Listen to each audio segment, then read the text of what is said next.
James Corden, Hollywood's lovable, affable late-night host who sits and talks with the audience, cracks jokes and sings songs with Adele. That's the Corden we all know and love.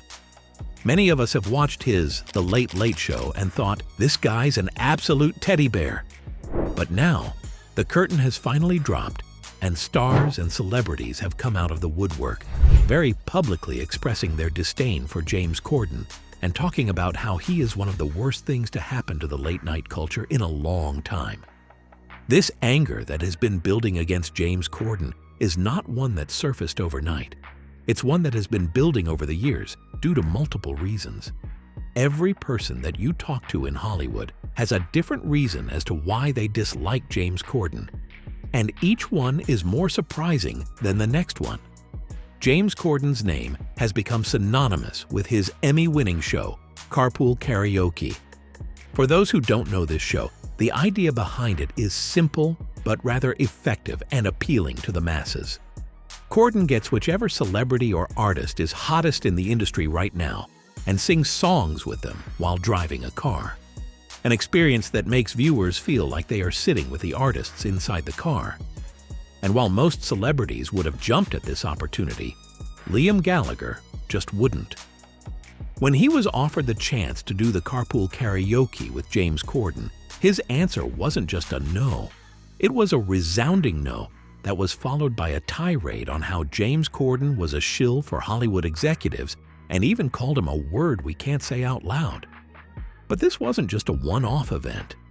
If you're enjoying this deep dive into the rabbit hole that is James Corden, make sure to stick around because this web of secret hate against Corden only gets wilder. Liam Gallagher was one of the earlier and more well-known instances of hate sprouting up against the affable late-night host.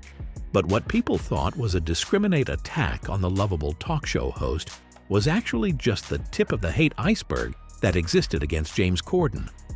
But before this moment against Liam Gallagher even took place, something else had happened that had gone relatively under the radar, and it had to do with Artie Lange, one of the great comedic talents of the 90s and early 2000s.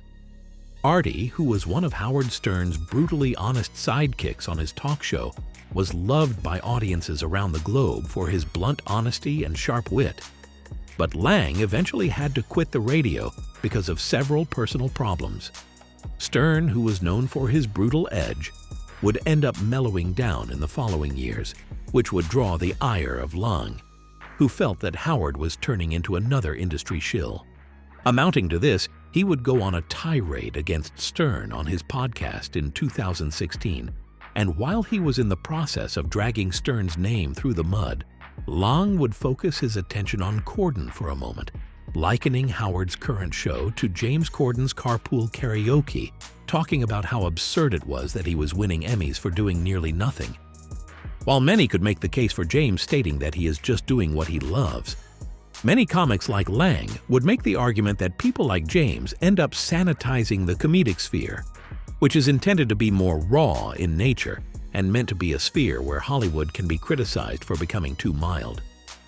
James represented everything that was wrong with the industry to Lange, which is that he represented prepackaged comedy that was presented to the audience as being authentic and spontaneous. While prepackaged comedy was never the problem, it was the fact that this scripted comedy is being sold to the audience as being authentic. But while Lange might not be a name that is as well known in the comedic sphere, there is one name in the comedy sphere that absolutely despises Corden for who he is and what he represents, and it is none other than Ricky Gervais. And while on paper it might seem like Ricky Gervais and Corden are similar in nature, because of their career paths, Ricky Gervais is the very antithesis of what James Corden represents. Gervais is known for being Hollywood's cutthroat critic, who slices and dices whatever rhetoric Hollywood tries to sell and throws it right back in their face. And if you want proof of that, look no further than Ricky Gervais's monologue in 2020 when he hosted the Golden Globes. Ricky called out every celebrity in the room for being perverts, even going so far as to insinuate that Jeffrey Epstein was their friend. So when you put someone like that against someone who does everything to ensure that he's never thrown out of Hollywood, you see the friction that starts to rise. But Corden would have never even come up on Gervais' radar if he didn't try and poorly parody him in the late 2000s. Gervais seemed to have taken every opportunity to take a jab at Corden since that point, ensuring that even the entire world knew when Corden's comedy used to fall flat.